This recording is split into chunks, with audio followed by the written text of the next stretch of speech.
Going on, analyzing our troll accounts. I'll talk to you about them in a moment at the NYU SMAP Lab, but this is a large collaboration, so it's based on reports drawn from a large number of people who are in our lab, including Denise, who is here today, and we'll talk to you about other research we've been doing in a moment. What I'm going to do in the course of this talk is I'm going to start by very briefly giving you a theoretical framework to think about the activity of these Russian IRA trolls in the 2016 US elections, but just thinking about generally how regimes deal with the sort of digital information environment. Then I'm going to give you a super brief summary of some of the other findings that some of the other research people have done looking at these IRA troll accounts, which I'll explain where they come from. And then I'm going to show you results from two different studies that we've done in the SMAP Lab. One is going to be looking at what types of links these IRA troll accounts shared. And for those of you who don't know what I mean by IRA troll accounts, I'll explain that in a moment. And the second the second study is looking at the ideology that of the links that were being shared by these people. So we're first going to do links to what, and then we're going to talk about link ideology. All right, so I want to start with some work that draws on work that Denise and I did with Sergei Sanovich, who was another PhD student in the SMAP Lab, is now a postdoc at Stanford. Which looked at this sort of big picture question of how regimes respond to online opposition. And we wrote this piece that's been published in Comparative Politics, where we laid out a menu of options. So essentially what we argue in this piece is there's sort of three different ways that we can think about how regimes, like Russia, respond to online opposition. The first way that they can do this is they can actually respond offline. So they can do things in the real physical world to deal with the fact that there's opposition deal with the fact that there's opposition online. So this can involve all sorts of things that are legal, by changing legal frameworks, by nationalizing companies, by changing the law holding to what internet service providers are required to do, what they're responsible for, what appears on the platform. It can also include offline responses that are in the sort of extra-legal area, and this is unfortunately the death of Boris Nemtsov, who was a noted online opposition activist. He was also an offline opposition activist. But you can also get things like this, where you have kind of violence, and you can have intimidation of bloggers, you can have intimidation of people, arresting people, and ultimately, in certain cases, much more serious physical harm. So that's the first thing, this kind of offline responses to options. The second thing you can do, if you have online opposition, your sort of second thing on your menu is to try to restrict access to that content. So this is what we might think of as sort of classical censorship. You have online opposition, people can go online, they can see what the opposition is saying, so you try to make it impossible for them to see it. And we can think about super blunt tactics, like we saw in Sri Lanka, to try to just a few days ago, where you try to block access to all these social media websites. You can also think of much more sophisticated and complex targeted operations, where you try to block access to particular types of content, which in this age of artificial intelligence becomes increasingly something that's increasingly attractive. For those of you who have not read it and who are interested in this, I would look at the incredible seminal work by Gary King, Jen Pan, and Molly Roberts that they have done in their 2013 and their APSR and science pieces about how the Chinese government has gone about this process of sort of targeted removing of access to information. But there's a third option, which is in some ways harkens back to some old kind of Soviet traditions, but in many ways is sort of a new digital way you can try to deal with online opposition, which is instead of trying to restrict people's access to this content or dealing with these actors offline, you can actually try to shape the online conversation. And we call this online engagement. So this could involve things that are, that were actually the sort of promise of e-government when the internet first arrived, that you would have state actors interacting with their constituents in unmediated situations online. It would humanize the sort of members of the state elite. It would bring them closer to the population. So things that we wouldn't consider nefarious at all, ranging down a range of things that we would begin to consider more nefarious. So we could have identified state actors going online trying to shape the conversation, which we see in many democracies around the world. You could also have coordinated and identified non-state actors, so you could have people who are working with the government to push the government's message, but they're identified, there's nothing nefarious about it, they're known to be supporters of the political party and these sorts of things. But then you could also have these kind of false identity state actors, where you can have state actors who are not who they pretend to be. And this can be machines pretending to be human beings. This can be government employees pretending to be ordinary citizens. Again, I point you to the work of King, Pan, and Roberts. We're showing in China that a lot of what happens when they try to shape the online conversation, contrary to what everybody thought, is not state actors going on and arguing with people who say disparaging things about the government, but actually actors who engage in what's known as like happy talk. They get online and they say, wow, I'm so glad to be Chinese today. So that when you go online and you want to go complain about air pollution, instead of just finding lots of complaints complaining about air pollution, you find lots of people talking about how happy they are to be Chinese and how nice the weather is and all that. And that turned out like the government was putting a huge expenditure into getting that sort of message out there. But you can also have supportive attackers and issues and attack actors and issues. And within this world, we have seen the development of a number of sort of, new actors, or at least new terms for old actors. And I just want to very briefly introduce you to these, because this will serve as an introduction to Denise's talk and to my talk as well here, which is to talk about sort of 3 different types of actors. One type of actor that we see engaged in this kind of false identity state actor, or can be false identity state actors, are what's known as bots. And how we define bots, is just basically how most people define bots, are online accounts that are controlled by automated algorithms. So if I have a Twitter account and I sit down and I write something on the Twitter account, what is appearing on it is because I, as a human being, am typing something. A bot account, there's some algorithm that tells it what to do. Every time Joshua Tucker tweets, you tweet back, this guy doesn't know what he's talking about, right? And that's the algorithm, and that declares what it does. Or every time the New York Times publishes a headline, you retweet that headline and say, check out this source, that kind of thing. So that's what we mean by bots. Trolls are a different beast. And the term troll means a bunch of different things in the internet world. So what I want to explain now is how we're going to use it here. We're going to use trolls in the context of politics as these false state identity actors, where they don't even have to be the state, they could be coordinated with the states. But these are human beings who are most of the time misrepresenting who they are and acting to carry out a political agenda. Often they're misrepresenting who they are by being anonymous, but as you'll see in the case of the Russian IRA trolls, they actually misrepresented who they are by pretending to be Americans even though they were Russian actors. And this is what our understanding to date of the effort by the Internet Research Agency in Russia was to try to manipulate the information context of the 2016 US environment. So the data that I'm going to show you right now is data that was released, I'll tell you about it in a second, but it's data about a collection of IRA trolls. And these are these people who were working in St. Petersburg, largely we think, to produce content that was shared on Twitter, on Reddit, and other places, Facebook, various social media sites, during the 2016 election. And just to be very clear, so when I keep saying IRA trolls, this is who I'm referring to. I'm referring to trolls, so they're human beings, not automated algorithms, who were sitting down and producing content, but as part of a Russian state-sponsored strategy in the context of the 2016 election by pretending to be actors that they were not. And we also, in this field, we use the term cyborgs to refer to mixtures of trolls and bots, so accounts that are partially controlled by humans typing things and partially controlled by automated algorithms. I mention this only for the fact that the data I'm going to show you, which I'm going to say is the IRA trolls, undoubtedly some of that was probably automated content. So some of those would probably be better described as cyborgs, but I'm not going to say trolls or cyborgs, I'm just going to say trolls. All right, so what's the data that we have? What am I going to show you right now?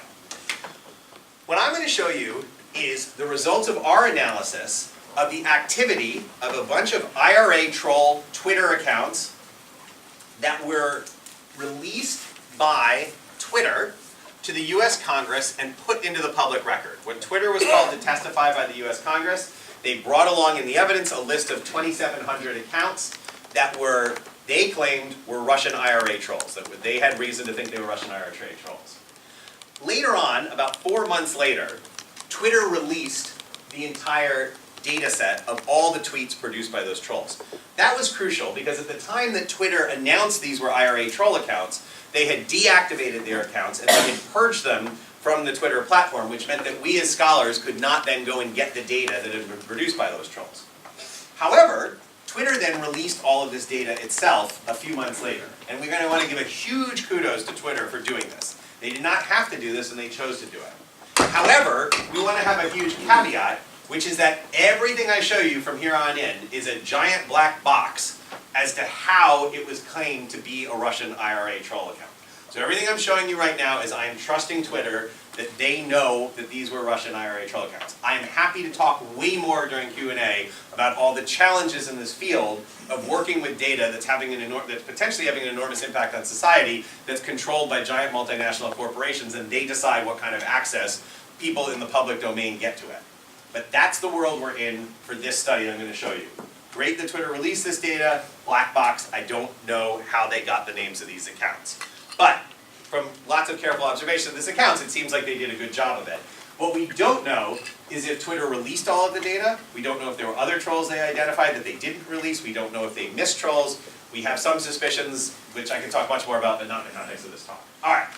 So a bunch of teams, our team at the SMAP lab, and then some other teams at other labs around the world have dug into this data. What are some of the things that were known about this data already? Well, most of the other research that's been done on this has focused on the text. The text of the tweets that were produced by these troll accounts, their bios, and the networks, how they were related to each other. And one of the sort of big findings that's come about so far is that there is evidence of sort of left-wing trolls and right-wing trolls. So left-wing trolls that were designed to appeal and integrate themselves into more left-leaning political communities in the United States, and right-wing trolls that were designed to integrate themselves and appeal to more right-wing communities. I want to be a huge caveat on this. That does not mean the trolls were helping Hillary Clinton and Donald Trump. One of the things the left-wing trolls were doing was telling people not to vote because there was no difference between Clinton and Trump and that they should just vote for Jill Stein, or telling them to stay home, or telling them the Democrats voted on Wednesdays and Republicans voted on Tuesdays, and things like that. So this does not mean they were helping both, but it does mean they were doing this. All right, so what did we do in the SMAP lab? We did something different. What we did was we looked at the links that were shared by these IRA trolls to other websites. And what that means is, and then we did sort of two different studies. In the first study that I'm going to show you, we took the list from Congress, when they released this list to Congress, and we went into our own data set where we had collected tons and tons of tweets about the election. And we found every tweet in our data set that had been produced by one of these IRA trolls. So our first data set was, the first study is based on a political data set. The second study I'm going to show you involves all the English language trolls from the Twitter data set that was released by Twitter over the course of time before the 2016 election. So what do I mean we looked at links? What we did to look at the links is we built a new tool that's it's an open source tool that is available to anyone to use in Python called URL Expander, which allowed us to go from link shorteners. For those of you who are online, a lot of times when links show up, they don't say newyorktimes.com/ the name of it. They say bit.ly and then some little set of code around it. We built this thing called URL Link Extractor, which allowed us basically to extract the URLs from the tweets. Then we were able to go from these bit.ly links to expand, we then were able to expand these shortened URLs to the full URL, which then allowed us to see this top-level domain, like, oh, they were sharing a link to NPR, and then we could extract that domain. So everything I'm going to show you from here on in is going to be based on this aggregation of these domains that were shared by these IRA trolls. So we know what data they were sharing. All right, so the first study we did was about the types of news sources they were sharing. And what I'm going to show you very quickly is some findings we had about the extent to which they shared junk news sources, national news sources, and local news sources. The junk title was not anything that we came up with in the lab. What we were doing in this case is we're relying on a website called opensources.co, which is a bunch of scholars have put together, that includes various fake news websites, but hyper-partisan websites. And I will caveat that it does include sites like Breitbart and InfoWars. We were not getting in the business of coding this ourselves, but this is essentially in contrast to sort of mainstream news sources. People can have different opinions about whether Breitbart belongs in here or not. You would get different results if you took them out. But this is the category we use for this particular study. In other work we do, we tend to exclude Breitbart from it. But this is what we have for this study. We're also going to look at national news sources and local news sources. All right, what did we learn about them?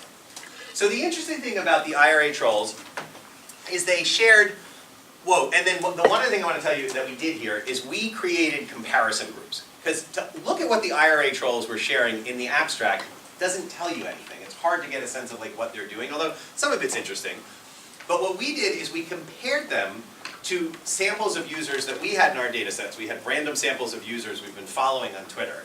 And so we compare them to a random set of American users, and we also compare them to a random set of politically interested users. So what we found is that trolls did share 1.5 times as much junk news as our politically interested users did.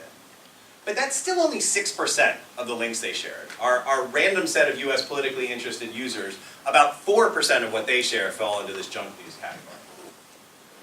And what you see in this junk news is that for a long time, this junk news is at a lower level, but it spikes before the election.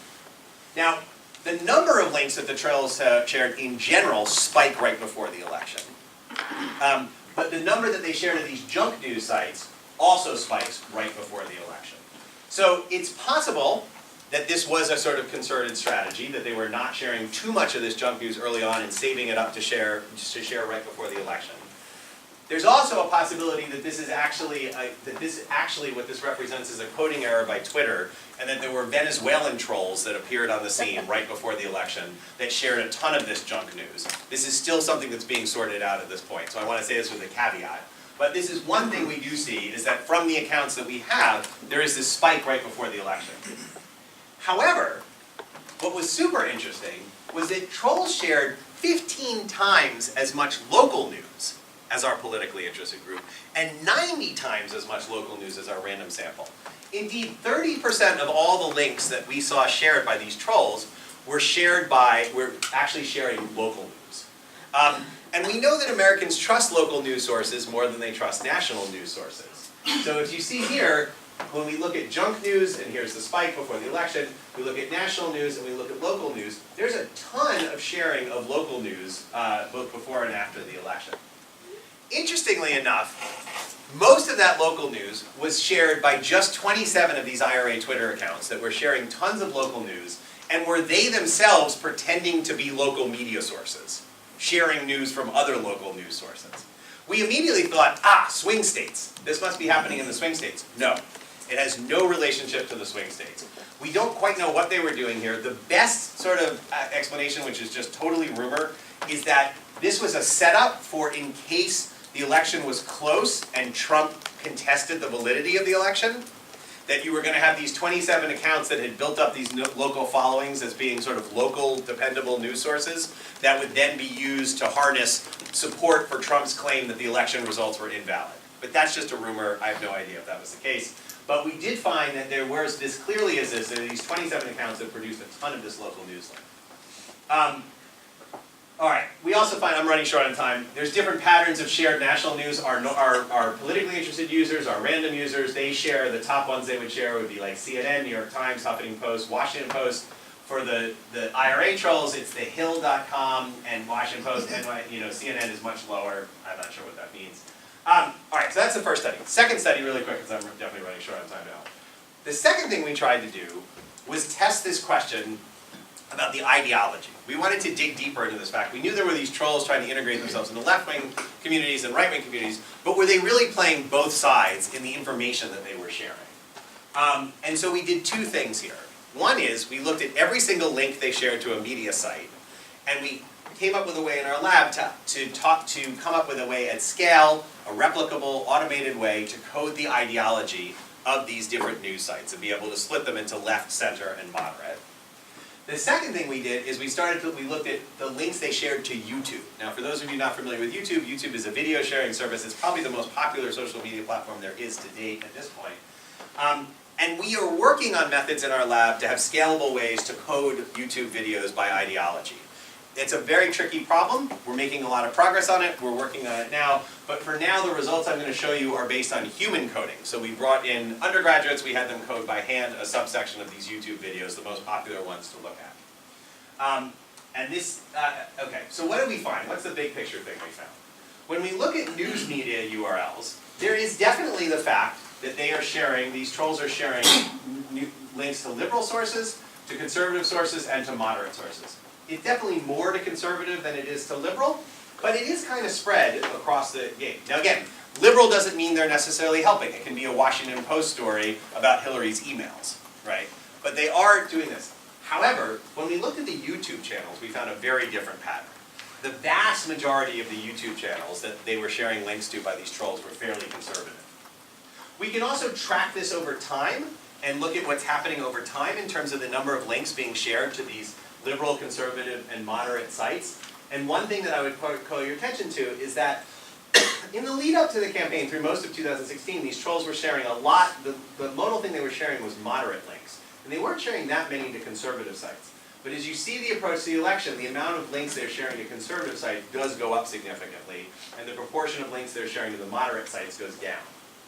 The other thing we can show you is that when we look at the links shared by our kind of random US population or our political US population, they're very consistent, right? The amount of liberals, moderates, and then less to conservatives. The trolls, on the other hand, are much more all over the place, which maybe suggests different strategies, people suggesting things, but it's a very different looking pattern than especially compared to a normal politically interested. This may also be a potential diagnostic tool you could use to find them. The other thing we found is that when we looked at the level of the individual troll, over time, our conservative individual trolls became more conservative. Our liberal individual trolls became a little more liberal, but the conservative ones increasingly were sending out more conservative messages and sending more proportion to conservative sites. The final thing that we can do with this is we can look at the level of the individual troll and look at what they were sharing in terms of links to YouTube sites and links to YouTube and links to news media. And a couple of things here. You do find, these there is a bunch of trolls that are sending far-right YouTube channels and farther right news sources, but you don't see the commensurate thing on the left. Also, there is this interesting pattern here of there's a bunch of these trolls here that are sending out links to more liberal websites, but then the YouTube links they're sending are to fairly conservative YouTube sites. So we were wondering if this is kind of a luring people strategy. Oh, this account shares stuff to the Washington Post, to CNN, let me check out the YouTube link, and then it ends up being quite right-wing, and we don't see this in the reverse.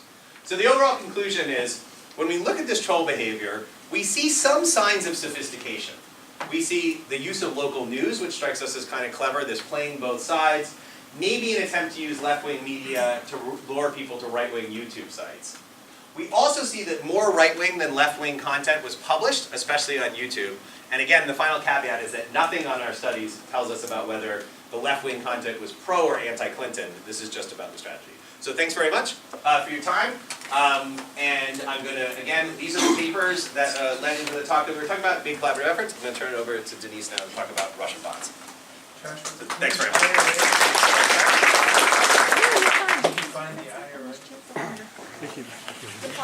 The Internet Research Agency. This is this group that was outsourced that was producing this content in Russia. Yeah, and that comes out of all the sort of security stuff and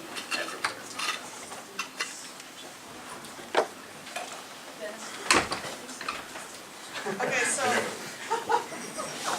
so our next speaker is Dennis DePaul, who actually worked in the same lab, the social media and political participation lab, with Josh Tucker, and actually was his PhD student at NYU, so he's currently a postdoctoral fellow in this lab. So his work kind of follows up or builds upon the study he did about. So, thanks a lot. Good morning. Thanks a lot for coming, and thanks for the invitation. I'm going to be talking about an ongoing work, the SMAP lab, Social Media and Political Participation Lab, but not about trolls. I'm going to be focusing on bots. So let me just remind you what we mean by a bot.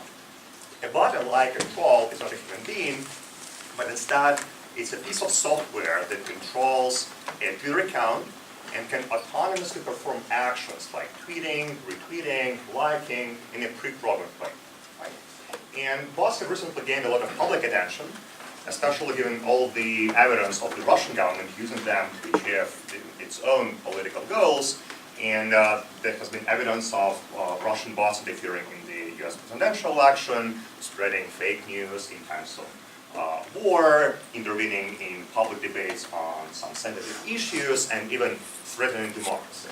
There might be disagreement on some of these issues, but it seems like it's a matter of fact that Russian bots have become part of the mass culture, and one can even find a t-shirt with the logo of a Kremlin bot for just $20 a line.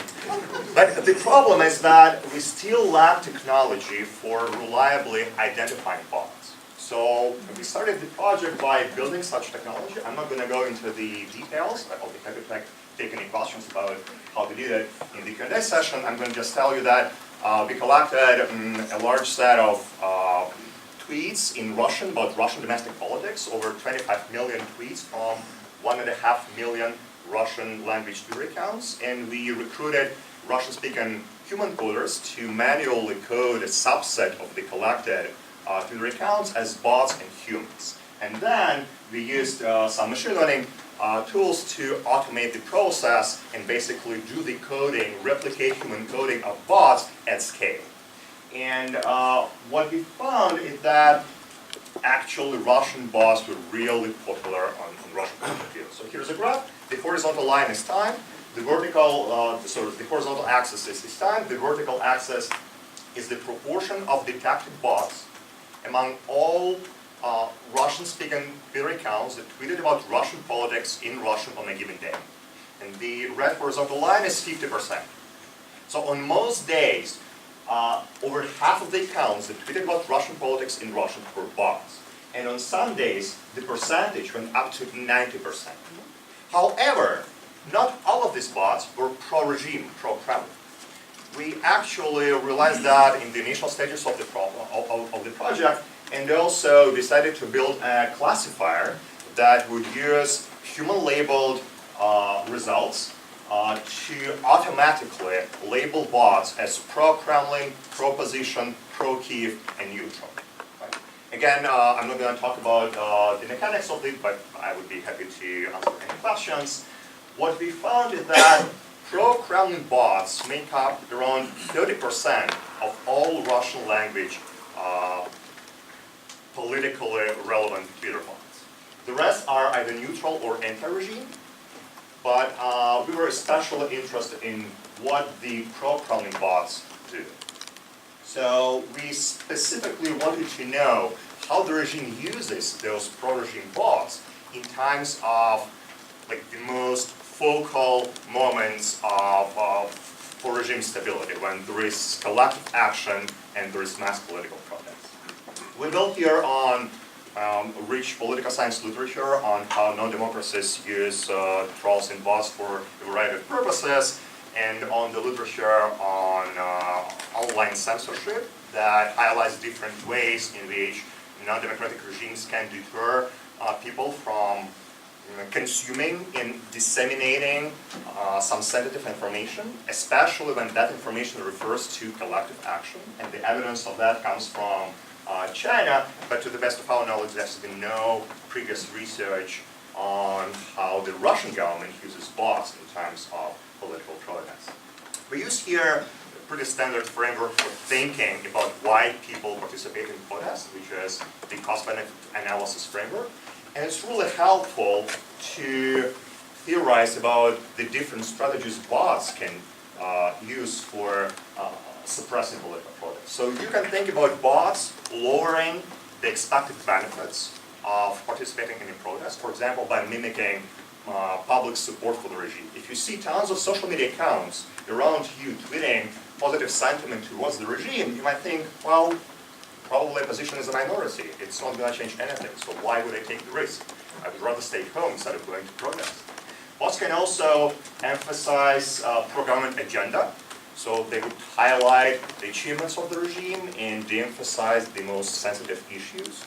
Or bots can act as negative campaigning tools against the opposition, highlighting, for example, how corrupt opposition is, and thus making the pro-government, pro-opposition agenda less appealing.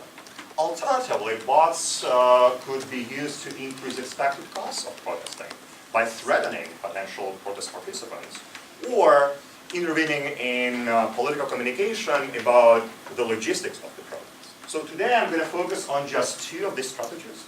So we hypothesize that pro-Kremlin bots will be posting more tweets expressing positive sentiment towards Putin in Russia on days of mass political protest than on days with no protest. And this will be consistent with the story of bots mimicking widespread support.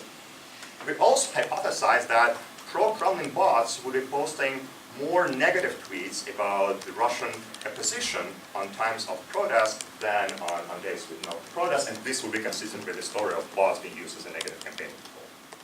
So before I show you systematic evidence of this, let me give you some examples of what exactly some of the Russian bots tweet about during political protests in Russia. So here is an example of some of the tweets, pro-Kremlin bots we detected posted during some of the protests. So the first tweet would be an example of a tweet that basically signals the overall positive sentiment towards the regime. Vladimir Putin is the best president of great Russia and the world. The other two are less expressive because they try to mimic sort of an online public opinion poll, but with some sort of an implicit bias, right? Putin is our president, exclamation mark. Do we support Putin? Question mark, exclamation. Some more examples this time of negative campaigning against the opposition. The first tweet is basically accusing Russian opposition of being corrupt. Navalny made some money. The second one would be both accusing opposition of being corrupt and threatening opposition and protest participants. Navalny will get beaten and money, everyone else will only get beaten. And the third one would be just a tweet spreading the overall disappointment with opposition. Navalny is speaking about crooks, thieves, and bandits again. I'm personally bored with this rhetoric I use.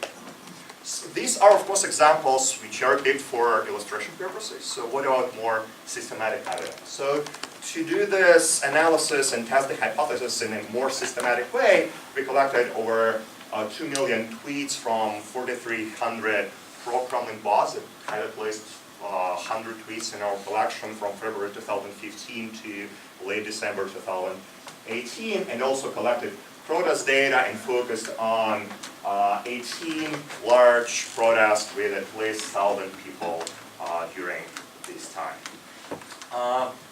The dependent variable that we focus on is binary and equals 1 whenever a pro-Kremlin bot tweets about Putin or Russia positively and emotionally. And by positively, I mean a tweet has more positive words than negative, as defined by state-of-the-art Russian language sentiment analysis dictionary. And emotionality means it uses an exclamation mark, an emoji, a couple question marks, things like that.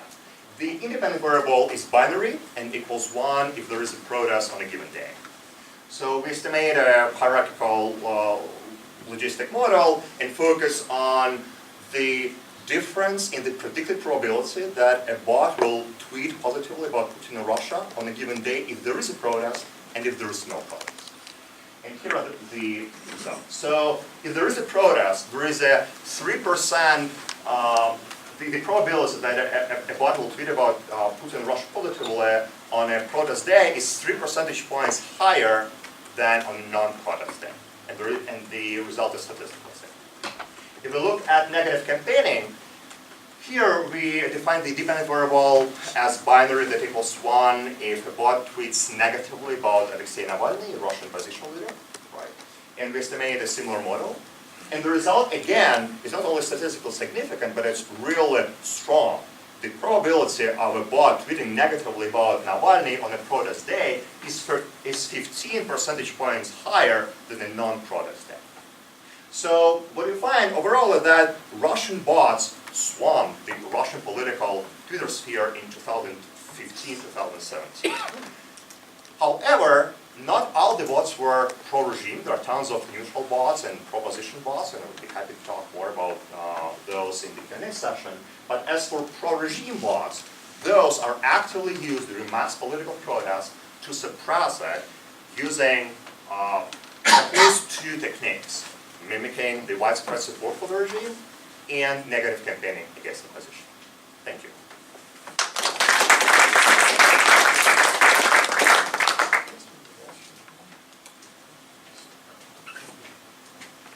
So our last talk on this panel, and then we'll have plenty of time for discussion, is by Olga Onuch, who is an associate professor of politics at the University of Manchester, and a PhD student she's working with, but is at Oxford, named Emma Mateo. Okay, thank you.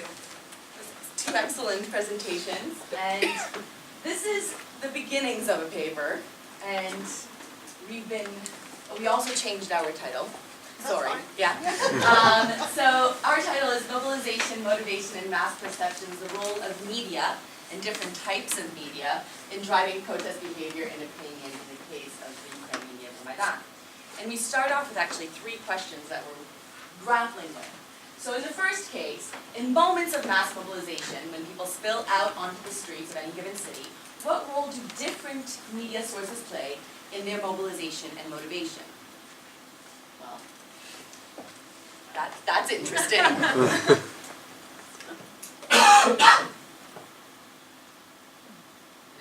Okay.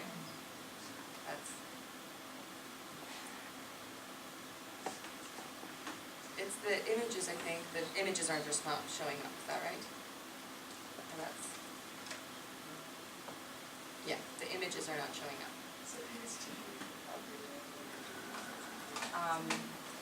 It's on the memory stick.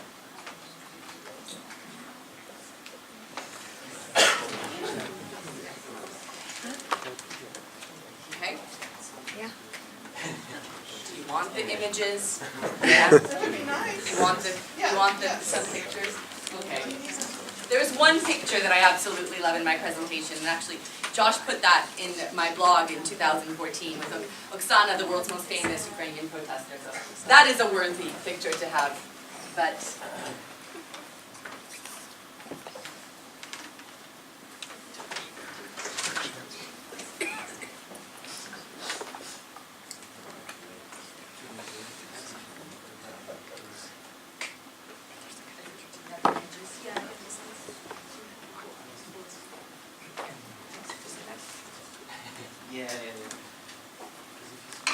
oh, this is a different one.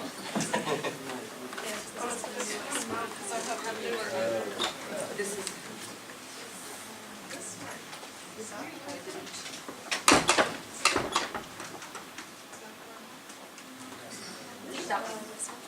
So I have the newer, does anyone have a dongle from an older Mac? So I can choose It's the micro HDMI, not the. I have Not the the- C, yeah, but I have the. I can also just email you our presentation. You know, Email it to me. Fine, yeah. And I can pull it up on my computer. Well, see, that's interesting. Yeah, I do. Email it to me. I mean, it was on the stick, so.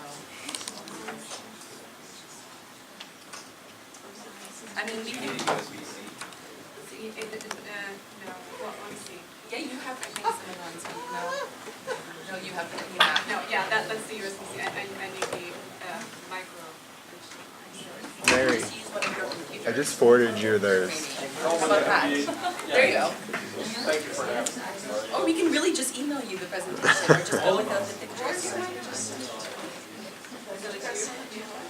You put it on his, and then we can connect to the computer.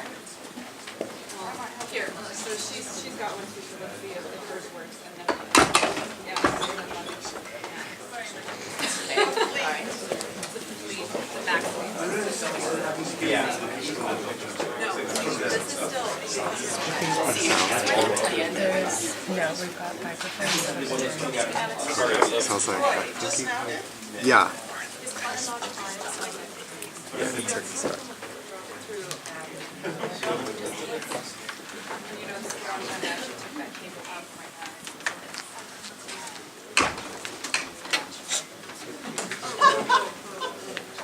Yes, thank you. Great, godsend. Yay! All right. Oh, wait, no, so I just did it for I recommend you get a snack in the meantime. Yeah, well, breakfast tacos for free. thank you for your patience and I apologize.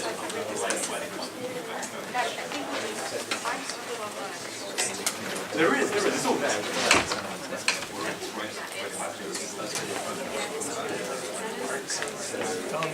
It's nice to be in charge of the technology. Right? Yeah. Someone else's job today. Yeah.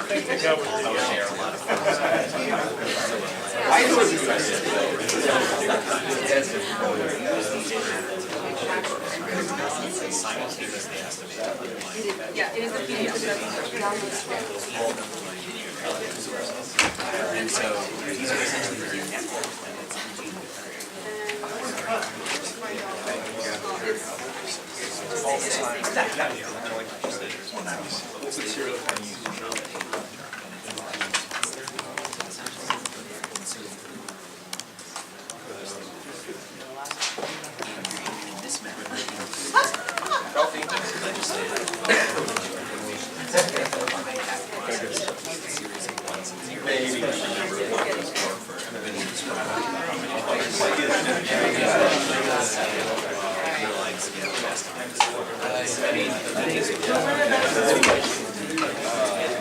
That's only for participants.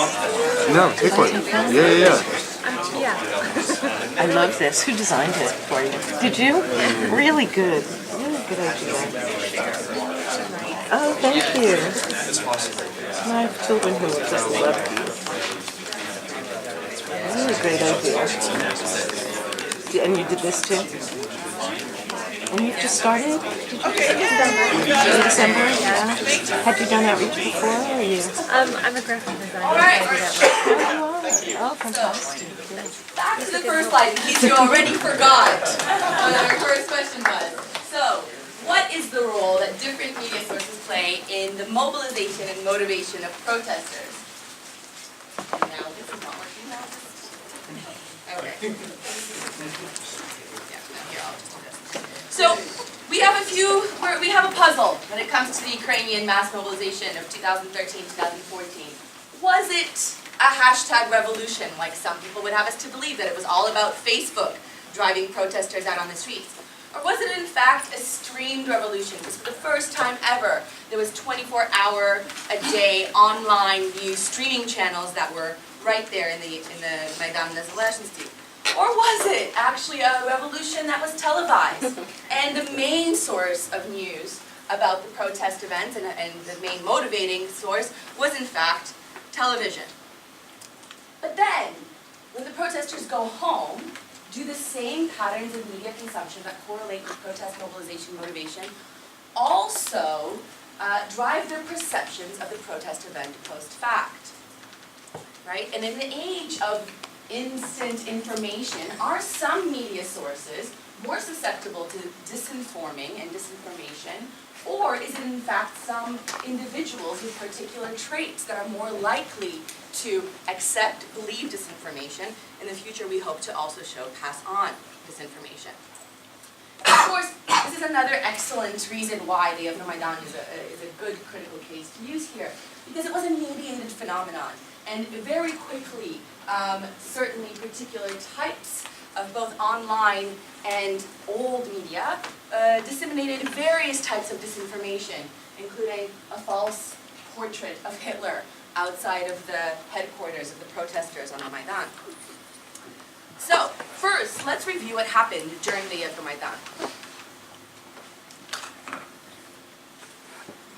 So, based on a survey of protest participants on the ground carried out by Olga and her colleagues, we do have some information about who the protesters were and what their demands were. So, contrary to certain ideas, actually, we can see 51% of protesters were actually from the Kiev metropolitan area, and only 16% were from Western Ukraine. And also, there was quite a diverse coalition of protesters. So we can see here that only 35% were actually 24 or under. The mean age of a protester was actually 36. And we even have 12% who are actually retirees and grandparents. Famous Oksana protester that was there every day. Where's the picture now? Okay. So we had quite a diverse coalition of protesters, and they also had quite diverse and divergent aims. All is written on this extensively, we're not going to go into it too much. We also know that it was not social media that actually was mobilizing protesters, although it played a motivating factor. Actually, it was TV and also personal contacts, friends and family, that was bringing people out onto the streets. However, social media was a point of concern for protesters. Based on some research I did in 2017, speaking to people from across the country who took part, we know that they were very concerned about social media being used to share misinformation or disinformation. That slogans and symbols, they were afraid, could be easily misinterpreted or misrepresented, particularly ones that were linked to nationalist movements or elements of history. And also the speed at which this disinformation was shared was concerning, because it made it quite difficult for them to correct or control this information. And finally, often unbeknown to the people who shared information originally, foreign media could pick up certain stories or images without cross-checking, or they could deliberately share and misrepresent certain stories and information. So in the aftermath of these protests, how did Ukrainians evaluate the Euromaidan? And did worries of the protesters about misinformation in social media come to fruition? So this information is based on a second survey, the Ukrainian Crisis Election Panel Survey, carried out by Olga and her colleagues Henry, Tim, and Nadia. And it was a three-wave survey. So you can see that 41% of survey participants, believed it was ordinary Ukrainian people who were the organisers of the protest, but there still is quite a sizable chunk who believed it was organised by the American governments or European governments and various other ideas, for example, Van Rijn coup, things like that. So, what does the literature say about protest, media and mass perceptions during Euromaidan? So there's been a wealth of political science literature that suggests that media consumption both drives and influences perceptions of contentious episodes. And there's also been an increasing amount of work on the usage of new media during protests such as the Arab Spring, Euromaidan and Occupy movements. However, there is little consensus about the role that this new media play in motivation, mobilisation and mass perceptions. And most studies, in fact, actually still show that protesters rely on word of mouth and on television rather than social media. So, what does media consumption look like in Ukraine? So, television is still the dominant news medium, with over 96.8% watching television at least weekly. Since Euromaidan, a ban has come in on Russian television, but a lot of people are still managing to get around this. 90% use a satellite dish to access Russian television, and about 38% using a VPN connection. Online news is the second most dominant news source. However, this is divided by age group. So 90% of 15 to 24-year-olds are going online for their news, but only 12% of 55 plus. And contrary to beliefs about Facebook and Twitter being really important, we can actually see that in 2014, Russian social networking sites Kontakte and Mobilisation were most dominant, with 75% and 66% of the population respectively using this site. And at the end of 2014, so this is already after Euromaidan, only 10% of the population were on Facebook, and less than 1%, only 430,000 were on Twitter.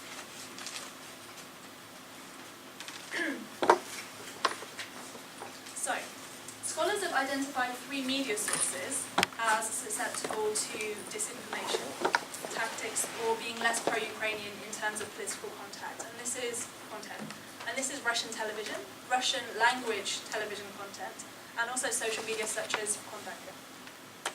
And this concern about media sources driving political behaviours and attitudes is so strong that, as I alluded to a moment ago, the Ukrainian government actually banned Russian television and Kontakte, and they continue to work to restrict Russian language television content.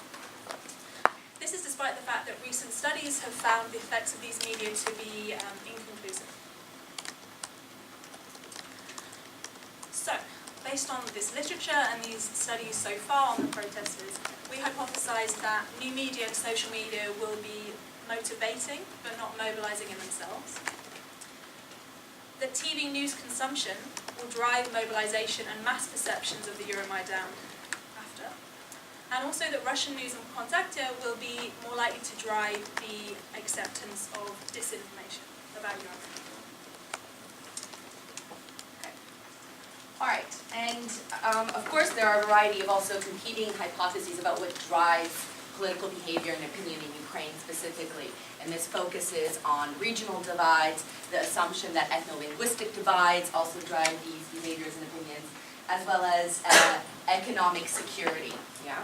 So we have a few different models going on here, and we have a few different dependent variables to capture both mobilization, motivation, and then mass perceptions in the aftermath of the protest event. So when it comes to mobilization, of course, in the protest, on-site protest survey, everyone who's a participant in that survey is a protester. So we can't be really certain about what does not what mobilizes them, because we don't have a comparative group. But so in the nationally representative survey, we take the question of those who reported having participated in the Euromaidan, be it in Kiev or in their home region. And all of them receive a 1, and everyone else who did not say that they were a participant receives a 0. When it comes to our motivation-dependent variables, in the protest survey, we use a question that asks, what motivated you to join the Euromaidan protests, and what was the main protest motivation? And we created 3 binary variables that grouped various responses. So the first one is the main protest motivation was about the violation of civic rights. The second one was the main protest motivation was related to the EU. That was both, I want Ukraine to join the EU, I want to work in the EU, and I want visa-free regime to work in the EU. Of course, these are measuring slightly different things, and we're still thinking about whether it's useful to group them together, but that is the main protest motivation was about the EU. And third, that the main protest motivation was about the impeachment of Yanukovych and or the repressions against the journalists and students on November 29th. And so all those people who responded that this was their main motivation receive a 0, all others receive, 1 and all others receive a 0. And finally, for our dependent variables for mass perceptions, we wanted to capture 2 different things. First, we wanted to capture these kind of general perceptions of the Euromaidan.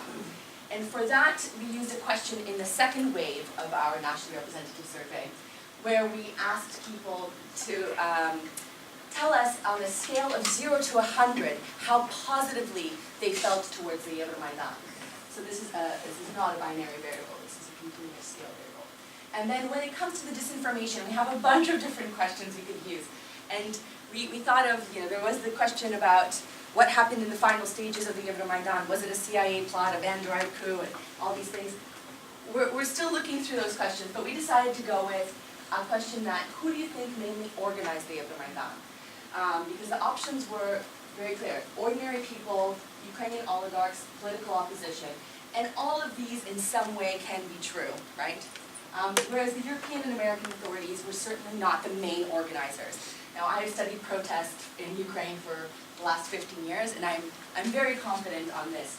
They had some involvement, but they were not the main organizers. Now, and this is again a binary measure, and all those who chose European or American authorities were the main organizers, receive a 1, and all others receive a 0. So what did we find? First, media consumption. Just the way we group media, so we group it as old media and new media. This is very crude for now, and there are many other possible media consumption questions in our survey, but I think these were the most robust. So in the last 7 days, did you watch any daily news programs or political shows on the following TV channels? And we have watching Ukrainian TV channels and watching Russian TV channels.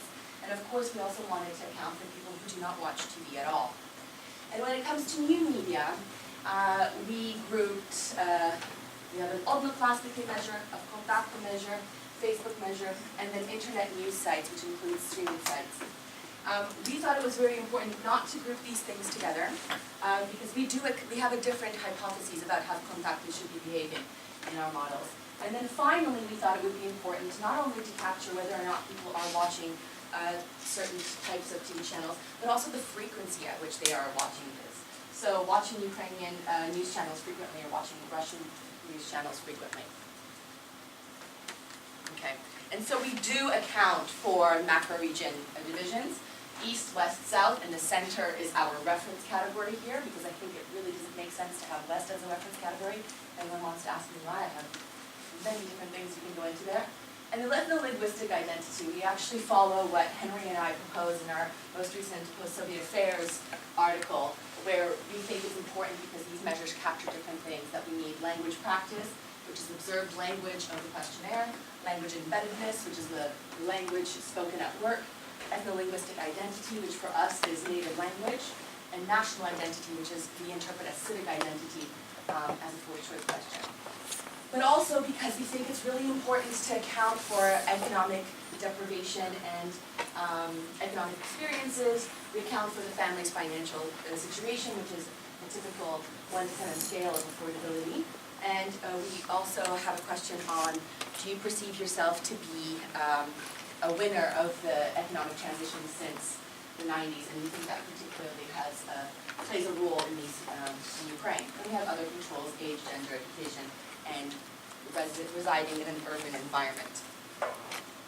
So we run 5 logistic regressions and 1 OLS regression, yeah?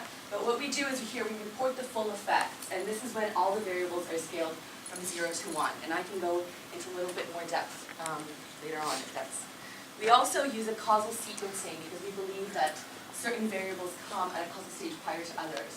And these are the stages that we follow for each of the dependent variable, and we report in our paper the full effects at the respective stages. We report full effects, the observed demographic factors from the first stage, and then the media consumption from the 5th and from the 4th, 5th, and 6th stages. Okay, so what do we find? When we look at what motivated Ukrainians to protest using the on-site protest survey, we see some really interesting patterns for the first 2 motivations, right? That the main motivation was closer ties to the EU, and the main motivation was civic rights were violated. We clearly see here that new media, and social media specifically, not online news, but social media, is incredibly important and increases by about 10%, yeah, in both instances. But also, old social network ties, word of mouth, is also very important, and that's at about 7% in each case, and a little bit higher in the civic rights group. But we do not see an effect for old media in terms of motivation, and we do not see an effect for online news.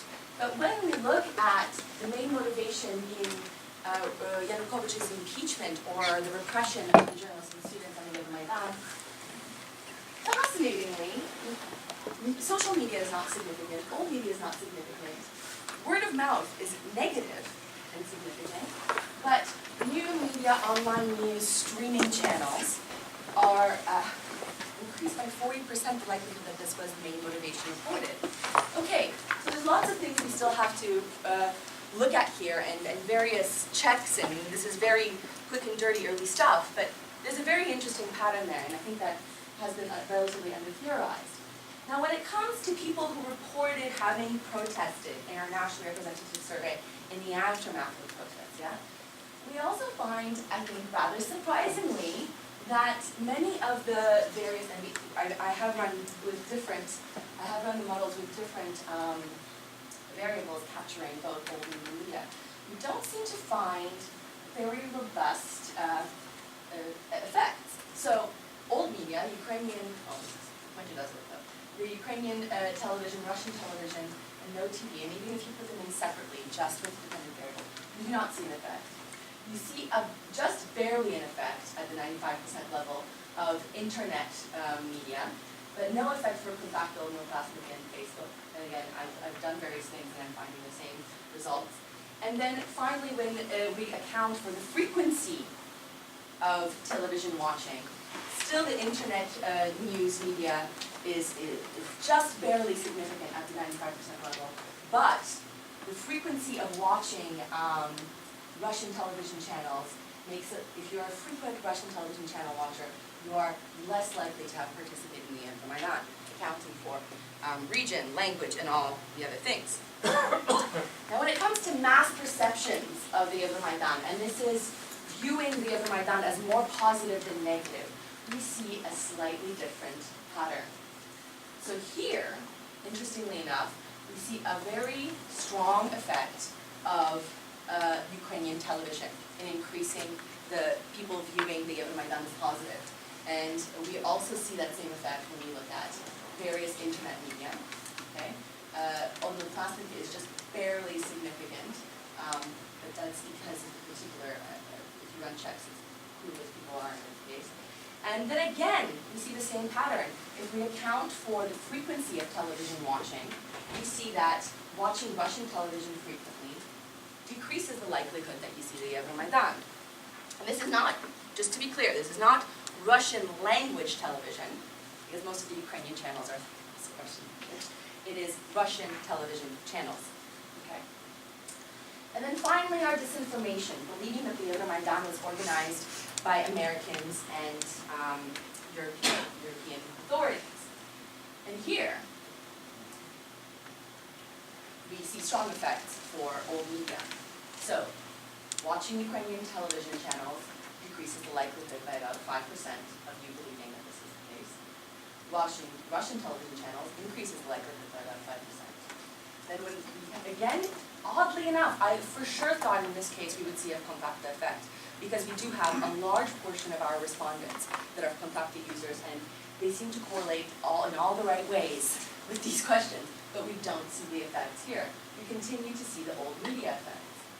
And then again, when we account for frequency, the effect holds of Ukrainian television watching and Russian television watching. So as I said, this is early days.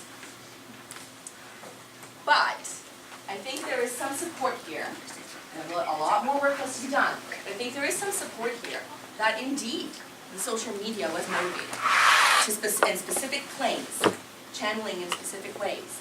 And that's fascinating, and there's more research that can be done here. But certainly there is an old media effect, right? And it shouldn't be surprising to us because, as we know, the majority of people do actually turn to television. But nonetheless, it's very clear. And there's various other questions we can also look at, and we seem to have the same effect. But this is, I think, a policy implication over the concern of contacta. And this is, I don't want to change policy yet, but I think that there is an assumption that the contacta would have a particular effect on accepting, for instance, disinformation such as Americans organized the Euromaidan, or the Odessa tragedy was this, or something else. And yet we don't see the effect of contacta. And so banning contacta, which was incredibly an unpopular policy, by the way, and specifically university students were very upset, because if you didn't know, contacta, and Josh, we were both actually in Kharkiv when this was explained to us. Contacta is for the young and cool, apparently, and Facebook is for the old. So I was like, okay, well, all right. I am in that checkbox of most demographic questionnaires anyway, but yeah. And we know that people are still using VPN to access it, specifically the young generations. So, I wonder if there was a little bit much to do about, I don't know, maybe not nothing, but. And the steps forward, of course, there's a lot of things you can do in this research. So first, because of the nature of our panel data, we can actually account for changes in media consumption over time reported over the course of 2014, which we haven't done yet, and I think that could be interesting to test some of our propositions here. But we can also look at the changes of views of the Euromaidan over time, because we re-ask some of the questions about perceptions of the Euromaidan in our 3 ways. And we also played around a little bit with individual TV channels, because we can break apart the different Ukrainian TV channels and their effects. And actually there was some interesting information there, and I think the computer's telling me it's done. Yeah. And I think that's it that I wanted to say to you. So, yes, thank you. Content analysis. Did you know that? I know. So, good information. Thank you. It's just a little piece of questions from the audience, or even the panelists have questions for each other. That's okay. So, does anyone have any questions to start us off? Joseph Tucker, on your box, is there any technology that either a government or individual can use to trace the source of the bot? What organization or individual developed it, and what location it came from? Or is that completely unclear in terms of knowing the origin of the bot? Do you want to come up with? Sure, you could come up here as well, if it's easier. Yeah, okay.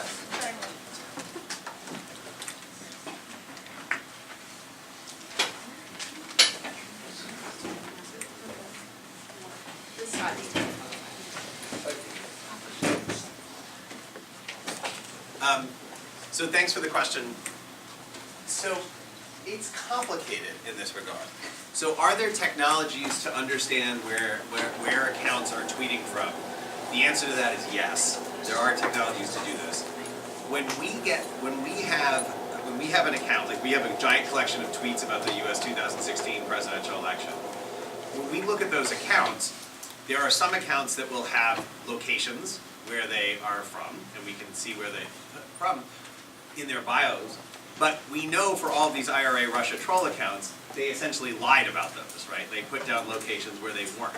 So there's nothing to prevent people from putting down locations where they're not. There's larger questions of how Twitter knows, for example, that these accounts were actually originating in Russia as opposed to originating in the United States. We don't have access to that kind of technology. There may be people out there who look at sort of networks and network traces and stuff like that. The data that we use is sort of the publicly accessible data that's made available by Twitter, by asking Twitter to give us, to give access to this data and using ways that they've made the data available. So for our research, what I've showed you today in the presentations that Denise and I did, when we say Russian bots, what we mean by Russian bots and the stuff that Dennis was presenting on was these were accounts that we collected because we had these were accounts that we collected because we had a collection of terms about Russian politics. We got all the tweets that mentioned these terms. And then we went through that collection, and we only included in our analysis accounts where at least 75% of those tweets were in Russian. So when we say Russian bots in that study, we mean tweets about Russian politics in Russian language.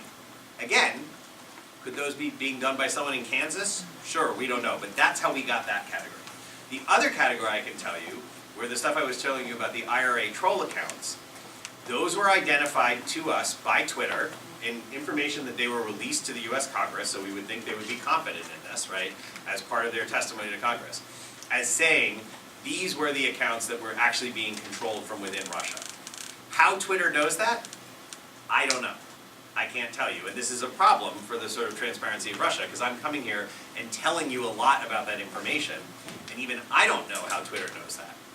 And in fact, there's been discussions between Twitter and scholars where we'll say, okay, we have this thing, here's a bunch of bots, this is what we think of bots, and Twitter says, oh no, scholars can't do this because they don't really know which ones are the bots. Only we really know which ones are the bots. At which point we say, okay, great, tell us. Right, but they don't tell us that because there's all sorts of reasons why they're not going to tell us that. So it is a weird world to be working in. And a lot of what we're doing as scholars right now is poking around and trying to figure out what we can learn from publicly accessible data. And the best we can do is, I think, try to be upfront and honest about what are the assumptions we're making, what do we know about this data, what do we not know about this data. Just one thing I wanted to add. So when it gets to bots, right, they are computer programs, so you can launch them from anywhere. You can launch them in the cloud, you can launch them from any place.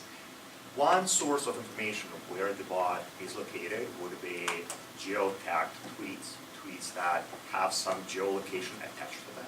But what we learn from identifying bots is that bots avoid doing that. Like one of the features for distinguishing between bots and humans was that accounts that never geotag their tweets have higher probability of being a bot because they don't want to be identified.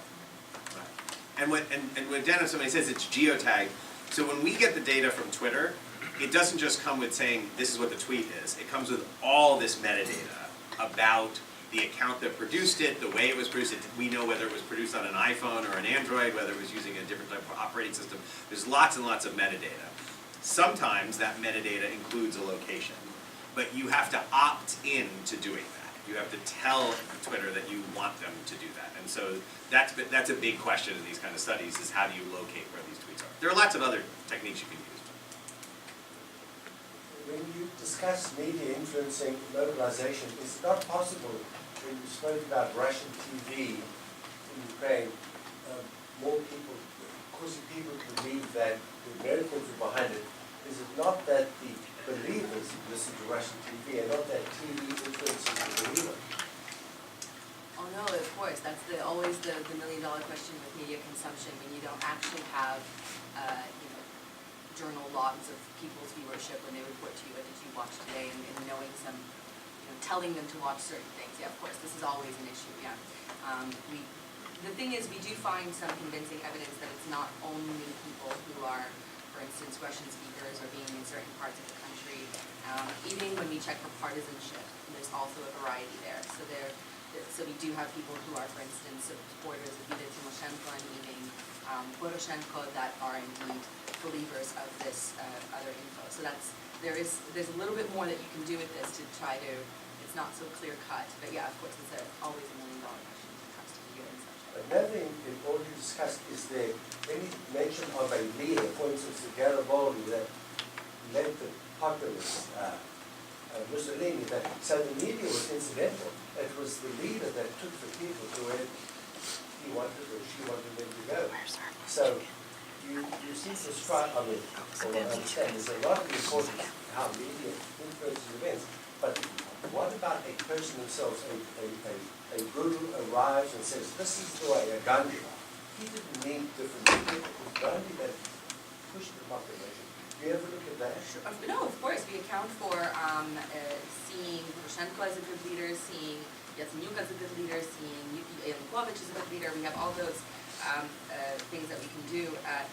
The problem with the Euromaidan is that there was no main leader, right?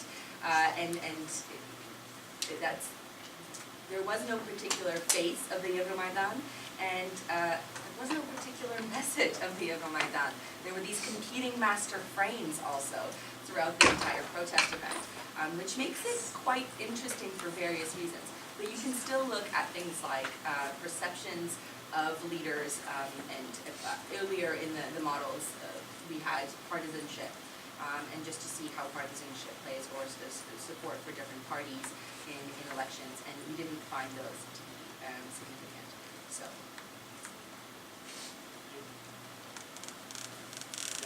Thank you. I have a question regarding bots and cyborgs.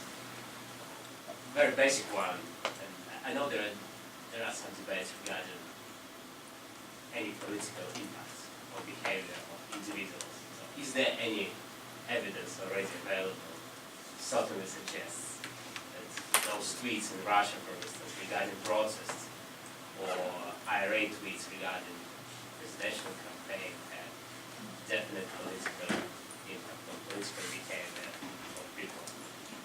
Right, that's another $1 million question.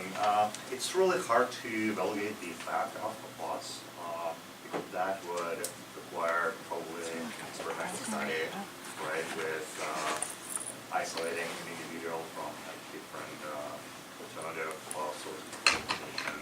So we do not know for sure how large the effect was, but what we see is that the regime is using resources to use bots to make an effect. So even though there might be no effect, the regime is definitely trying to use that as a tool. And how large the effect is, that's something we're planning to evaluate in the future, especially with the involvement of bots in the US population. So once you start giving talks about anything having to do with the information environment in the 2016 U.S. presidential election campaign, and in the SMAP lab we also have papers about fake news and who shared fake news during the election campaign, you get this question all the time. So I'll give you my, given that's only 11:20, I'll give you my spiel on this for a couple of minutes. So as scholars, I think there's sort of, the way I think about anything that's a kind of information environment, manipulation and manipulating an information environment question, I think there's 4 questions to think about that together make up the totality of fake news or Russian interference or any of these sorts of things. One is, who's producing the content, right? The second thing is, who's exposed to the content? The third question is, who's sharing the content? And the fourth question is, conditional on being exposed to the content, or the second one should be who's sharing, the third who's exposed, and the fourth is conditional on being exposed, does it have any impact on political behavior?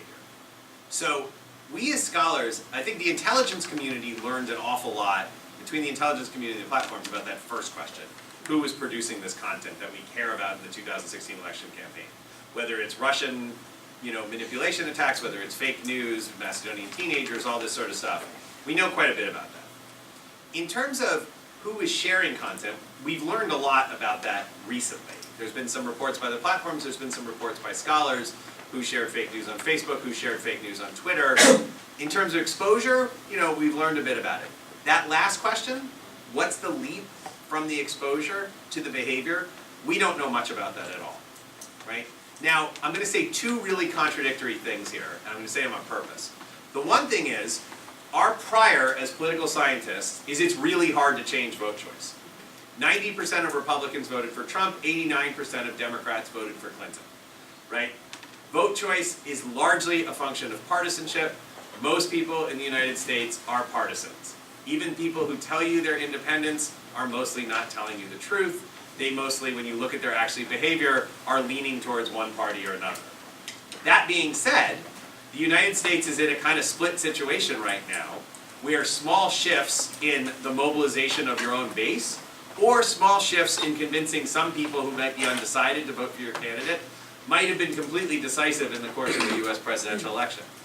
So my answer to your question is no, we don't actually have any evidence, in my opinion, that being exposed to Russian information, manipulation attempts affected the vote of a single individual, right?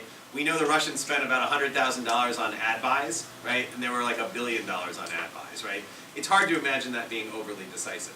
On the other hand, we also know this election was so incredibly close that from a statistical standpoint, it's basically a coin flip.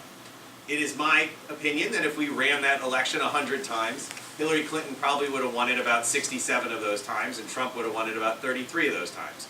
We landed when we flipped this three-sided coin in one of the times that Trump won.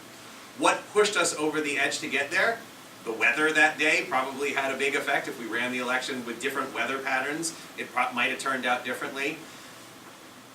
The release of the hacked emails, I wanted to point to something that I think the Russians were involved with that more likely had an effect on the outcome, that might have changed the narrative of what was happening.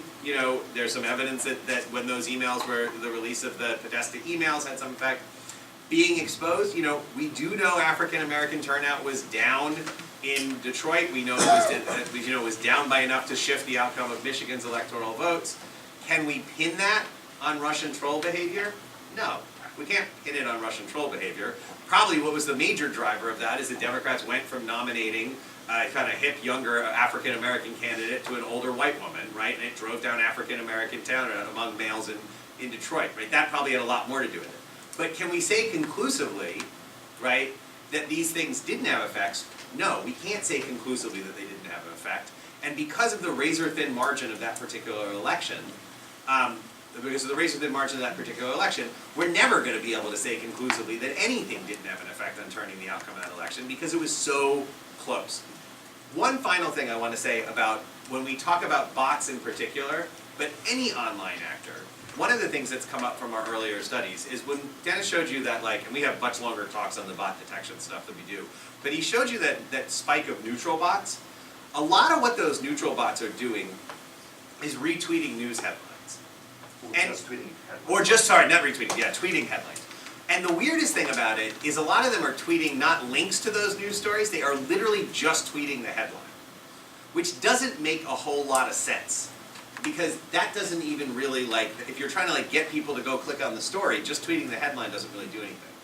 Where it does potentially make sense is if what you're trying to do, what some of these bots are trying to do, is not to re-ask your question, has it had any effect on human behavior?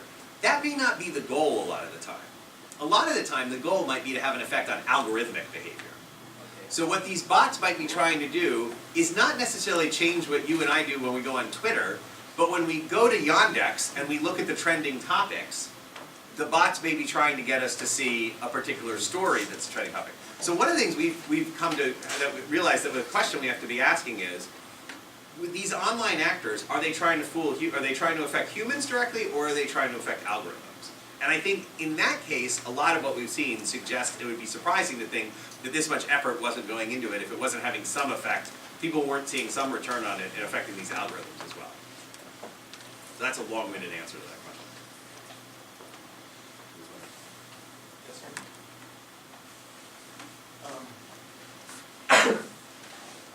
Looking at the Ukraine data you produced, I see that the pensioners and the students came up pretty strong. People who were employed were actually on the other side. And in relationship to other questions I'm thinking about, going back and reading the diaries, the daily diaries that Goebbels produced, he talked about how he created Hitler, and he created a movement because he understood how to control the communication system. How much we learned from that. So there's a long history here, all kinds of false flag communications, the Russian spook farm that's just astoundingly good at teaching people cultural information and language skills so that they can go into Europe and broadcast back into Russia in German language, making it look like that this is the opinion of the Germans, those kinds of things. So the question I have here is to ask you to speculate based on the data that you have, project forward a situation, for example, Venezuela right now, where we have Cubans, large numbers of Cubans who have been in Venezuela for a long time. The military and other kinds of information services there are, the idea to produce the idea to make it look like that there's been an American coup, for example, twice, 2002 and so on and so forth. And now that the Russians are starting to become involved in Venezuela, or the re-engagement between, for example, between North Korea and the Russian information systems. Propaganda, let's just call it what it is, propaganda. What do you think from the data that you produced here right now? I mean, whoever's making this stuff up, they know what they created, what they sent out. So they have a better ability to try to find some way to measure what the impact of what they did was. Okay. But based on what you've been able to extract out of there, what's going to be the impact of Russian information propaganda? I mean, you see the whole sort of all part. There's a number of countries in Eastern Europe now that are actually creating agencies to do fact-checking to try to counter the Russian propaganda that's being poured onto them. So what about North Korea, and in particular Venezuela, where you're starting to see a lot of Russian, and actually the Chinese are starting to move into the Venezuelan situation as well? Particularly because you have right offshore of Venezuela, you have a huge isolated cells that several hundred active members. Are you guys doing some work on Venezuela? We've just started looking at some of the Venezuelan. We got to join forces. Right. At some point, this needs to happen, but because we do have two papers with Iñaki Zaragoza, who's actually at Texas Tech, on Venezuela. And so one of the things we've been trying to trace over the past few years, and that's our first paper, is about what is mobilizing different types of Venezuelans to join different types of protest events, so pro-regime and anti-regime. And we actually found nothing when it comes to, in terms of, no correlations, right? We were reporting correlations, we're not talking about the causal effect here, right? This is not what we were talking about. But there's no correlation between different patterns of media consumption. What we do find, I think quite robustly in our paper, is that different types of trust. So if you trust institutions versus if you trust the state, the quality of democracy in your country, motivates you and mobilizes you in different ways. So that we can say something about behavior and patterns of trust in Venezuela, but in terms of perceptions and information, I can't say much there. What we have been recently looking at is every single time there is a protest event, similar, I guess, to what you were presenting, is every single time there is a protest event, the types of tweets are actually about more so about other random stories about like a dog being saved in a river. And so to distract, right? And they're actually being tweeted not by necessarily Venezuelan accounts, but very often Russian accounts. And and I'm not doing it systematically like you guys have done so far, but we're trying to get at it. And so things like about a dog being saved from a river, something about there was orphans in Peru that started just whenever you looked at the hashtag Venezuelan, whatever the hashtag for that particular protest event was. And they were Russian accounts and other left organizational accounts from across Latin America.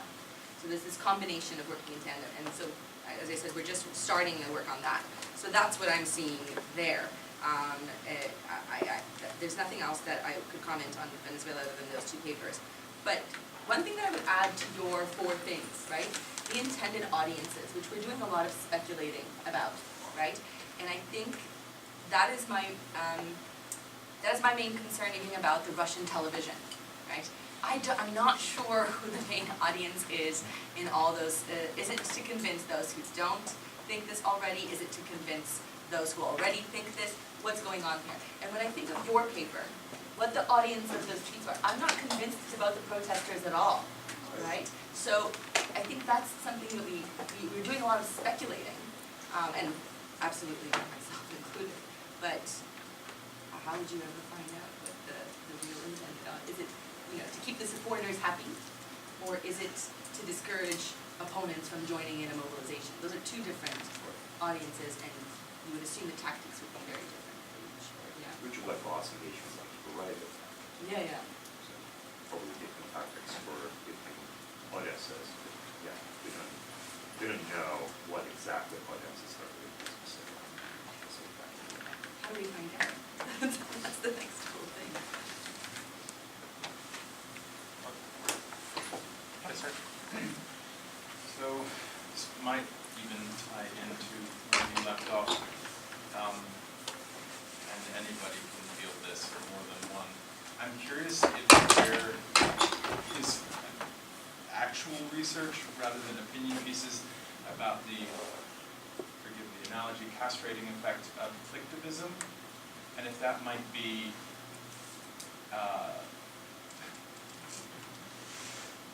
intentional, if that's being mobilized, if it is true, and how you account for it. So if you can really and truly prevent people on one side or both sides that are statistically different from going out and voting by having them downvote the other side or like their candidate or post angrily, does it really change turnout at the polls? And if it's being mobilized, how do you account for it in your data? So, okay, so to be very clear, we have not, in our lab, we have not run a study yet on the effect of social media on voting behavior, and we will not have a study on that at the moment in that, although we have data where we could begin to look at these sorts of things. It needn't even be voting behavior specific. As turnout, yeah. So there's a very famous study by Bond et al. That was done. It's called the 61, there's an article in Science about it. It's the 61 million person Facebook experiment. And what they found is that by just posting this little I voted sticker on your Facebook page, that actually did increase turnout. They did an experiment about people who were exposed to this, and it not only increased turnout among the people who were able to post the thing, it's people downstream in their networks as well from seeing it. So there is absolutely, and this was a really large-scale randomized experiment where people were exposed to these I voted stickers or not I voted stickers from people in their networks. And it was done internally within Facebook, so you can say that for what you want. But that's the famous study that everyone points to that shows that you can have an online effect on turnout. And this was just from a very small thing on election day. So the bigger question is, in the context of manipulation, right, what you're asking really is, can you have a disinformation campaign that causes people to change their decision about whether they're going to vote in an election, right? And is there research that's been done on this as opposed to anecdotal speculation on this? I'm also asking why a propagandist might produce both pro and con, right? If different audiences respond differently. So if you produce, for example, in the last election, pro-Hillary stuff, and you want Donald Trump elected, why? Yeah, so I don't think they were producing pro-Hillary stuff. And I think it's really important to be clear about that. That when we talk about these left anti-Trump and pro-Trump in this example, then, because then you like the anti and you feel like you've done your civic duty. So that's a hypothesis, right? That's the slacktivism hypothesis that you could somehow convince people not to vote because they already clicked that they liked a story that was bad about Trump. That I'm completely skeptical of. I don't think that would change voting behavior in the slightest, that I've read a bunch of things. I also don't know that the Russian trolls produced a lot of anti-Trump material at all. Again, the left-wing trolls were targeting, and this is not our research, this is, you should see the research in particular by Kate Starbird at University of Washington. Kate Starbird at the University of Washington, her lab, and then by two scholars at Clemson University, Darren Linville and Patrick Warren. Darren and Patrick have like dug into the content of these like Russian troll accounts like nobody I've ever seen. And I think in particular one of them has been like reading everything from every one of these accounts. And then Kate has done this incredible work that started by looking at networks of discussions around Black Lives Matter and then finding these Russian troll accounts inserted into it. But I want to be really clear about this, and I'm talking about other people's research here. Their left-wing, when they say there are left-wing trolls, these are not trolls that were trying to convince people to vote for Hillary Clinton. These were trolls that were ingratiating themselves into left-wing communities and then potentially doing things like trying to convince people to vote for Jill Stein or convincing people not to vote in the election. And the right-wing trolls, I think, were much, much more pro-Trump. But again, that's not what we did in our analysis here. In the analyses that we've shown you here, we were looking at the links that they were sharing. We were trying to get out what was the information they were sharing. And again, we found, in our case, that despite this discussion of there being left-wing trolls and right-wing trolls, on balance, especially on YouTube, they were sharing way more content to right-wing YouTube channels than left-wing YouTube channels. And even in the media, while there was a mixture of sort of moderate websites, you know, liberal websites and conservative, there was more conservative than liberal. That being said, we did not delve into the content of what those liberal websites were saying. So again, in our study, it would show as a link to a liberal website if you link to the Washington Post. But that might have been a story about Hillary's emails, or the Podesta email dump, or something like that. So that's a whole other sort of layer of analysis.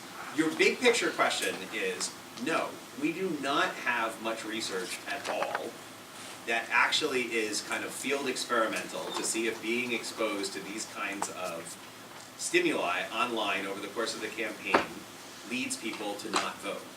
In part because that's ethically, I mean, we can't actually test that because no one would do a research design that was designed to keep people from voting. So what you will see is research, it wouldn't get by IRB, right? And it wouldn't be, I don't think it would be something ethically most scholars would be comfortable with. In this country, yeah. So I don't know, if you have more studies. But I think we have much less on this. What we do have lots and lots of information about is we have, long-ranging political science literature is just about how fixed, about the factors that determine turnout and the factors that determine vote choices. And we know that these things, tend not to vary a tremendous amount, but they vary a little bit. We see, differences in outcomes in elections, and they are a function of turnout, and they are a function of vote choice. And remember, any given election campaign is going to be focused on one of two things. It's either turnout questions, trying to get your base to turn out more or the other person's base to turn out left, or turn out less, or persuasion questions, right? Can I get someone who is undecided to vote for me, or even get someone who is planning to vote for the other candidate to vote for me? And more, the more sort of polarized society becomes, the more we see campaigns working on these base strategies, less than the persuasion strategy. And Trump is obviously the sort of total epitome of that. Right now, his entire presidency seems to be based around the idea of a base strategy going into the 2020 elections. Thanks. If all bots came out of behind VPNs, would that interfere with your research, maybe to see the origin of this and why they all...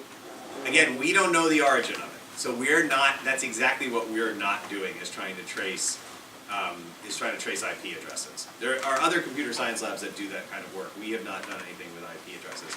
In part because Twitter doesn't give you the IP address, and we work with data that's in the public domain or is donated to us by servers. Yes, sir. So I have a question about the data set you compiled on bots operating in Russia. So you mentioned that you identified pro-Kiev bots. I was just wondering if you could share some information on like the kind of stories that they share, the links, and how people interact with those bots in particular. Right. So So first of all, the reason why we looked at pro-Kiev bots was because most of the data collection was during the Russian involvement in process in Russian intervention into Ukraine. And at some point, we quickly realized that some of the bots spread Ukrainian mass media news stories. And I think I don't have, or I do have slides for that. So if you look at the network of retweets for different types of bots, you're going to see a lot of clustering, a lot of concentration of pro-position and pro-Kiev bots around specific mass media news sources. So pro-Kiev bots in our collection retweet the news source called News Daily Ukraine, and that accounts for, I would say, around 70% of all retweets from pro-Kiev bots. So it's mostly spreading mass media, Ukrainian mass media information. We have a paper that was just published in an open access journal called Sage Open. It's a special issue on social media and politics, and this one is called For Whom the Bot Tolls is the name of the paper. And it has all these kind of, and so that's the paper where we describe the sort of machine learning models we developed to code the accounts as either pro-Kremlin or pro-Kiev or pro-opposition or neutral. But we also have in the appendix of that, we have lots of validation tests we did. And the validation tests include like the hashtags the different accounts mentioned, but also the links they shared. So you can find lots of details about that. And there's some network analysis. And the network analysis is the PONARS. Yeah, we have a little bit. We also had a recent PONARS memo that we did. This is all on the SMAP website, smapnyu.org, and you can find links to these papers. And in the PONARS memo, we have some of the new kind of network analysis, which will be in the next paper as well. Thank you, sir.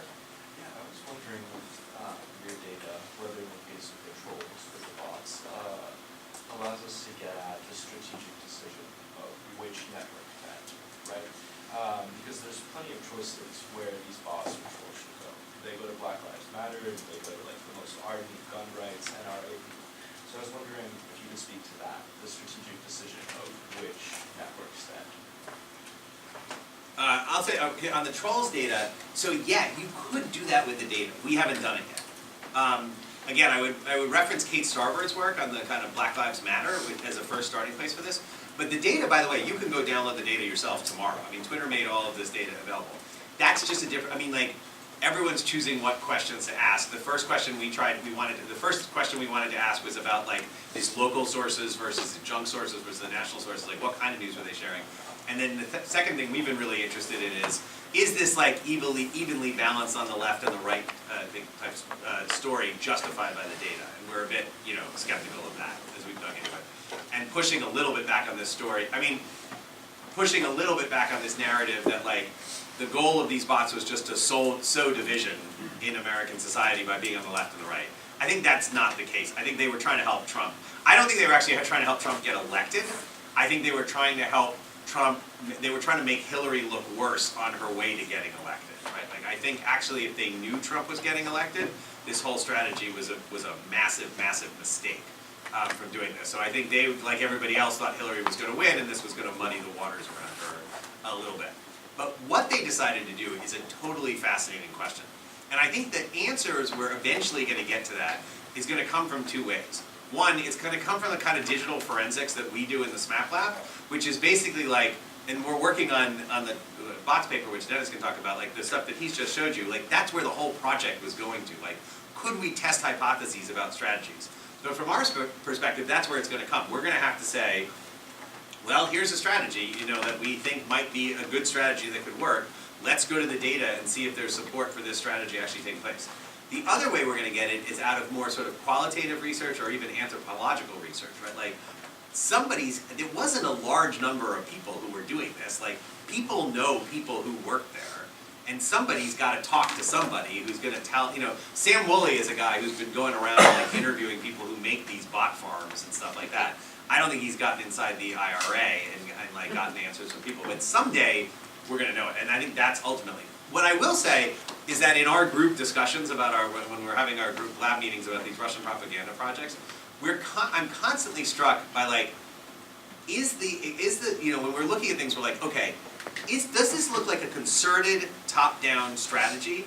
Or does this look like somebody got a bunch of money to do this, and like everything else in Russia, some of the money went into somebody's pocket, and some of it went into paying people to actually deliver the product.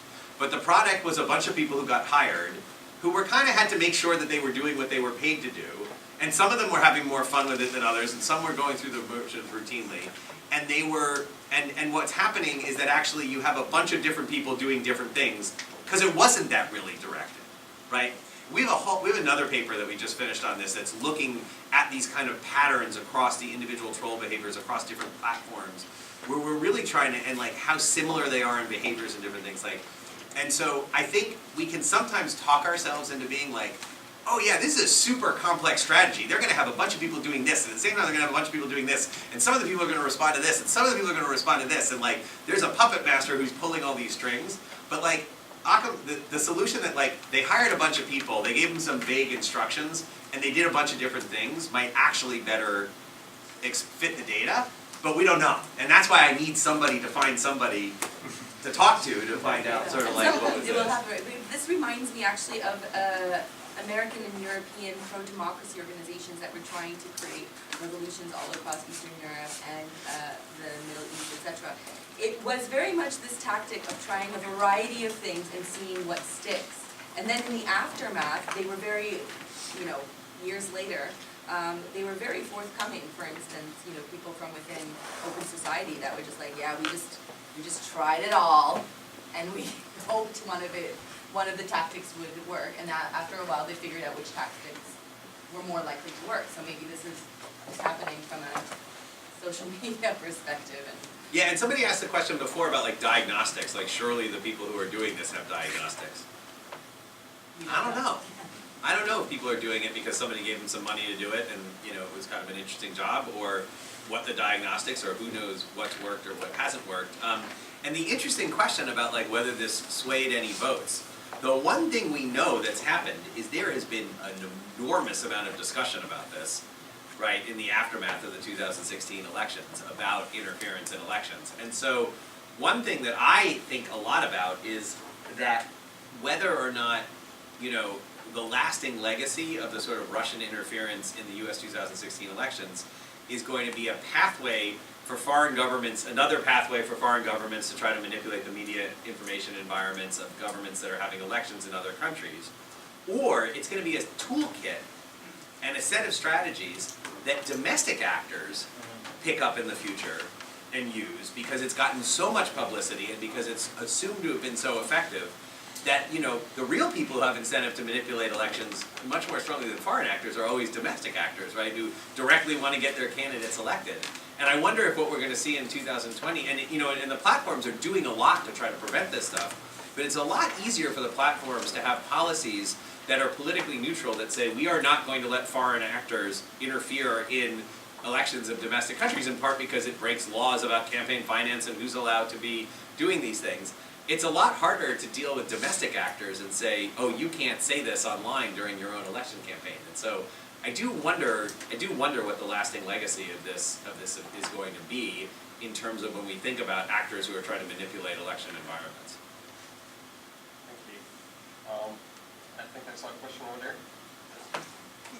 So which local news did they focus on if it wasn't the swing states? Did you break it down?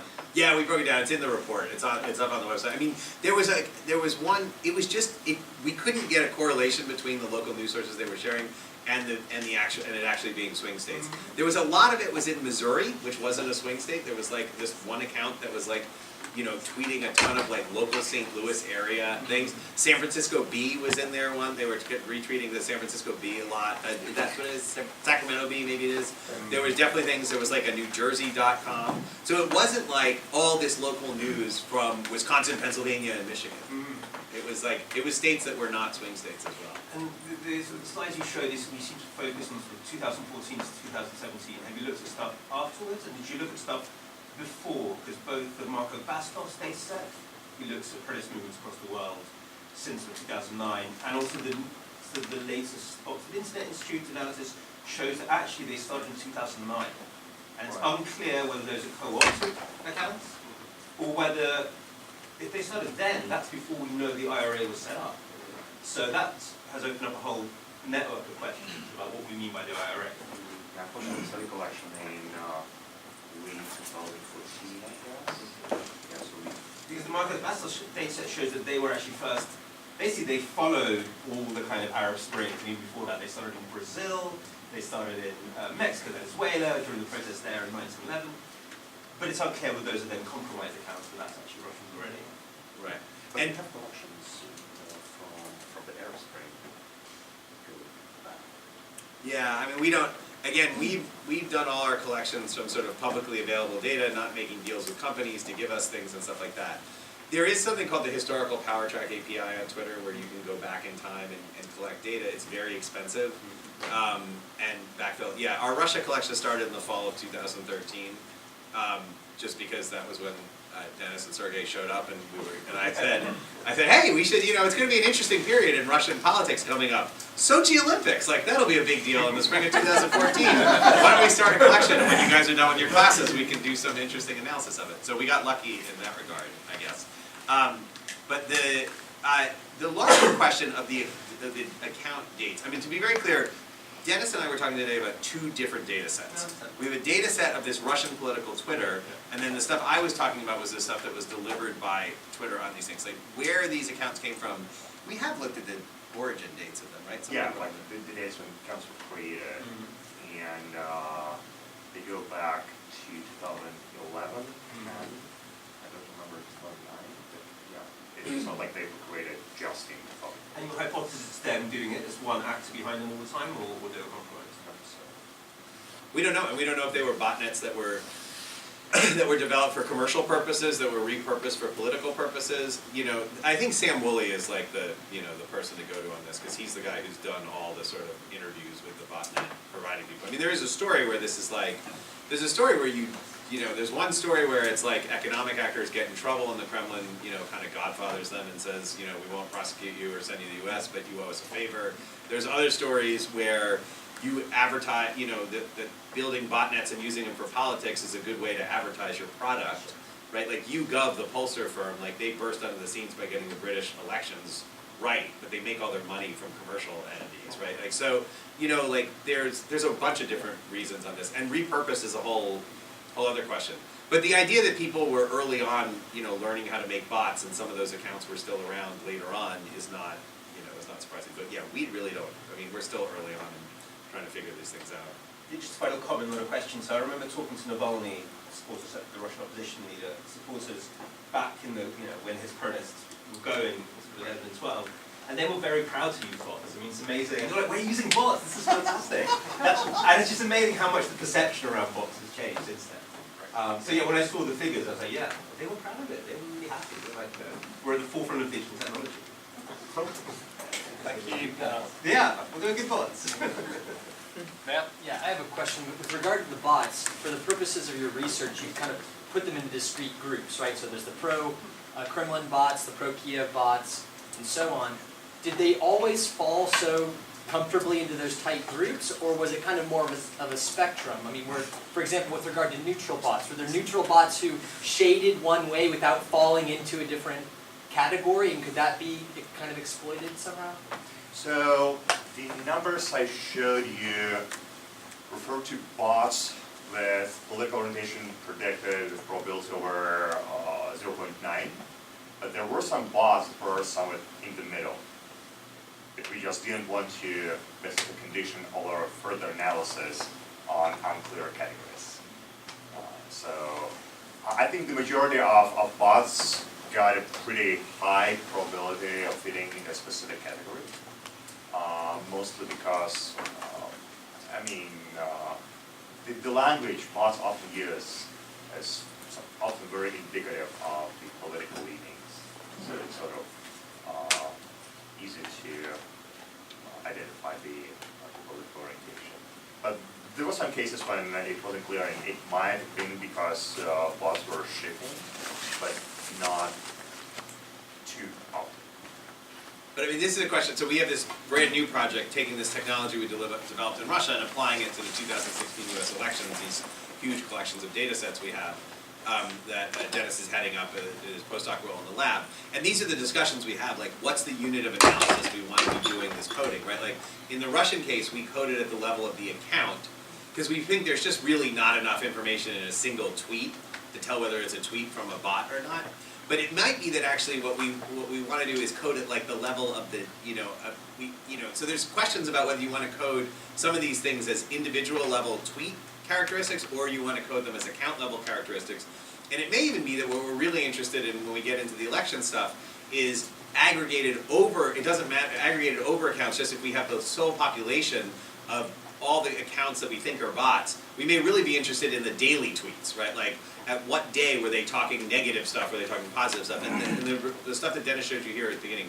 But it's always a question how you try to do this, and there's a trade-off between the theoretical question that you want to answer and the technical question of it. But yes, is my guess, are there some bot accounts in here that that get repurposed from time to time and are used for different things? Absolutely. What does that mean? Does that mean that, there's these bots were made by some kid who's decided he was pro-opposition and now he's going to be pro-regime? Does it mean that it's a botnet, someone who sells these things, and different people are buying things? I mean, I think other people, not us, have found examples of botnets that were used in one country showing up being used with different account names in a different country. So there's clearly an economic ecosystem that's underpinning this stuff. All right, if there's no more questions, I think we're going to end the panel. I want to thank our panelists.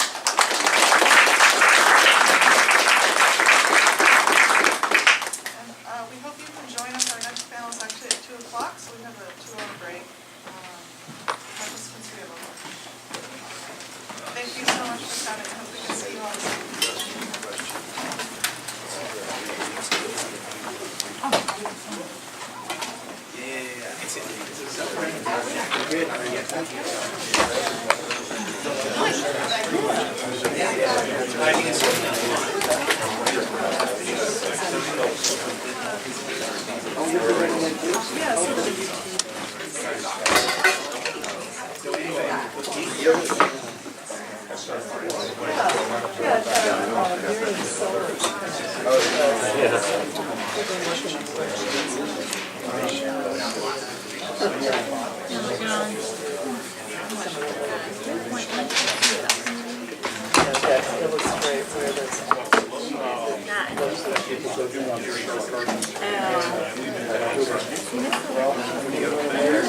Are you going to